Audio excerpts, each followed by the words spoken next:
Welcome back to Tech Coach Corner, a YouTube series presented by Dyknow. I'm Tiara Lustig. I'm on the marketing team here at Dyknow, and as always, I will be your host today. Before we get started, make sure you subscribe to the Dyknow YouTube page so that you're getting notified when we post new videos and new Tech Coach Corner episodes. Our episodes are dropping every Monday and Thursday, so you're going to get 2 great episodes a week, which I'm really excited for. Today, we have a really great episode with Scott Nunes from Modesto City Schools, and we're talking about teacher and student self-care during remote learning during the summer months and how you can promote self-care going back to school. I would love if you could comment with what self-care tips you're taking during remote learning and what you plan to do during the summer so that we can get some extra tips from all of you out there. Make sure you're subscribing once again, and without further ado, let's jump in.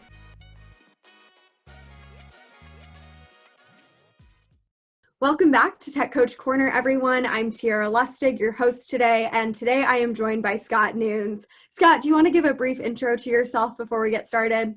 Yes. Welcome, everyone. I'm Scott Nunes. I'm an ELA educator from Modesto, California, turned tech coach just this year, and I'm really into relationships in the classroom, and I want to share some of my knowledge about that with you, things that I've picked up along the way.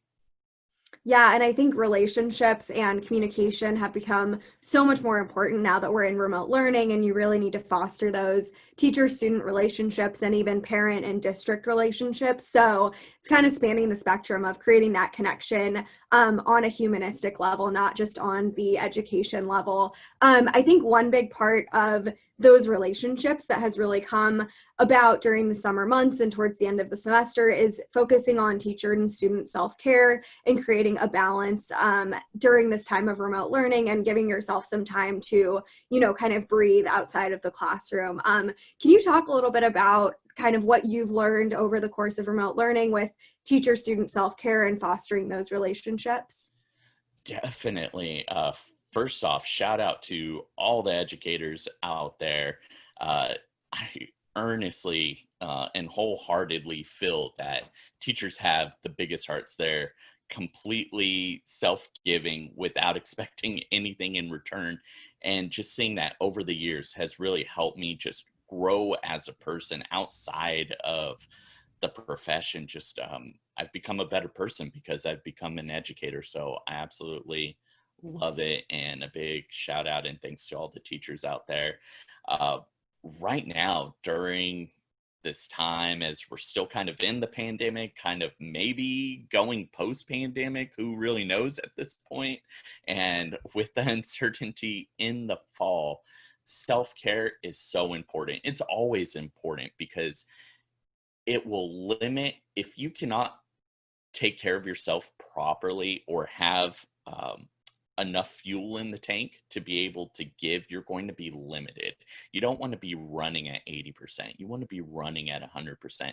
And if you're like me and you're teaching at the secondary level and you have freshmen, you need to be hyper focused all the time. And so you need to be on your A game every single day. Otherwise, you're going to miss out on opportunities and your students will miss out on opportunities. So first step is to take care of yourself. Find some constructive outlets that are going to help you recharge and replug into your material and what you're doing professionally quickly. So for me, this is, on the weekends, maybe once a month, going to the beach, doing something really physical helps me recharge my battery. And then kind of throughout the week, I'm socializing either on the phone via calls like this or on Twitter. I'm joining Twitter chats and sharing out personally and professionally on there. And that really recharges my battery. And then spending a lot of time with my family. That's another thing that works for me. And then in the classroom, that allows me to be all I can be. And I go ahead and I share this with my students as well. So part of it is modeling. So practicing what you preach. So preaching it and then really being consistent with that. So I let them know, hey, here's what I do. I go to these conferences, I present. That fills me both professionally and personally. It's something I really enjoy doing. Doing calls like this. these things are great. And during the pandemic, with social distancing and not being to be around my peers and my friends and my family, I've really gravitated towards this and doing things like walks and using this time to do things I wouldn't normally do. So doing more reading and writing, that even as an English teacher, you would think, oh, I do a bunch of that. Yeah, but I'm reading and writing essays. I've really switched gears and done more pleasurable and academic reading. So really going deeper with teacher strategies, getting into UDL at our site right now. And in terms of our students, their self-care, that's going to look completely different. At the beginning of the year, I spend the first 2 weeks really getting to know my students. And so all of the activities we do in class, while they may have an academic element in there, the real purpose is to be formative in the sense of relationship building. So without those strong relationships, you can't really embed quality material into the minds and hearts of our students. You need them to not only learn, but to be invested in what you're teaching, and the outcomes and the longevity of them retaining the information is going to increase, and you're going to be much more fulfilled in the profession. Teacher burnout is real.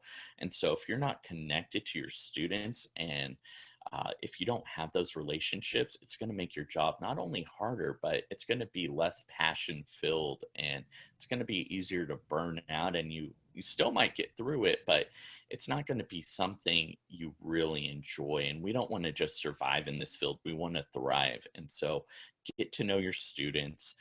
During the pandemic, surprisingly, even though I'm an ed tech guy, the best way has been to call parents and students and to find out. And one thing I started, especially when I was getting kind of bummed out, just getting frustrated that I couldn't go out, getting cabin fever, if you will, I started calling people and thanking them for things that they did. So sharing out this attitude of gratitude, there's a great TED Talk on that, and really just kind of practicing this and then living it out more and more fully as I go deeper into my career. I think that's really important. Finding what's going to help you do your best, and likewise for your students, but you can't know what's best for them until you get to know them. So you can't make any assumptions, and it's going to be different. And it doesn't matter whether you're at a Title I school or a more affluent school like I was in when I was an ELA teacher. Your kiddos are all going to be different, and there still may be a large spectrum. So even though I was at an affluent school, we still had a lot of underserved, underprivileged students that had all different types of needs. I had a student who had a parent that was recently incarcerated and had a really hard time focusing. So I didn't focus on the content so much with that student. I was there more so emotionally and provided support that way. Like, hey, take care of yourself, modeled some strategies for that student, let them know every day they were welcome. And I never stopped trying to engage with that student, and took pretty much all year, but there were some big breakthroughs. And so also be patient with yourself, give yourself some grace, and give others grace during this time. You never know what somebody's going through, and just because we're adults and teachers doesn't mean that we don't struggle as well, and we don't need to take care of ourselves. It's really important that we be the best that we can be. And so that may be, stepping aside for a little bit and taking some me time. That's completely okay. In fact, I just did that, took a couple days, completely unplugged from everything, just spent time with the family, and now I'm good to go again. Yeah, I think I love what you said about the attitude of gratitude. I think that's so important. I totally agree. I think regardless of what industry you're in, obviously it's going to be stronger for teachers and people in education, but even me in marketing, I feel that, working remote, it creates different sort of environments that you're not used to. You need to actually allow yourself to unplug and allow yourself to end your day, which becomes harder and harder when you're working at home and you don't have that kind of separation between work and home. So I think that's super important. I've been going on walks at lunchtime just to kind of clear my head, break up my day a little bit. So I totally agree with you with kind of creating that space for yourself to have family time, have time outside of work. And then I loved what you said about connecting with students. I think feedback is a huge part of right now, and making sure that students feel supported and that they feel like they're getting the feedback that they need, especially celebrating when they do well and when they're doing things that are really great, because I think this time can be challenging for a lot of students, not being surrounded by their classmates and in the classroom with teachers. And I think like you said, different student circumstances really come to the surface now that they're learning in their homes. They might not always come into the physical classroom, but I do think in the remote classroom, each student is battling their own challenges. So I think it's really important to check in and let them know that you're still there to be a mentor and to be that kind of supportive person in their life. So thank you for sharing all of that information on teacher-student self-care. I think it's so important right now with remote learning, very applicable as we're going into the summer. Scott, I know you have your podcasts, you have a great PLN on social media. Would you mind sharing where people can find you? Yeah, on social media, you could find me on Twitter at Mr. Nunes Teach, and on Instagram at I am Mr. EdTech. And then I have two great podcasts, the TNT EdTech Podcast, which I co-host with my buddy Matthew Ketchum, and then Education Today, which you can find on any of the major podcast players for both. TNT you can also find on the web at www.tntedtech.com. Awesome. And we love the TNT EdTech podcast here at Dyknow. We'll definitely put all of that information below so people can engage with you. Thank you so much for being with us today, Scott. Thank you so much for having me.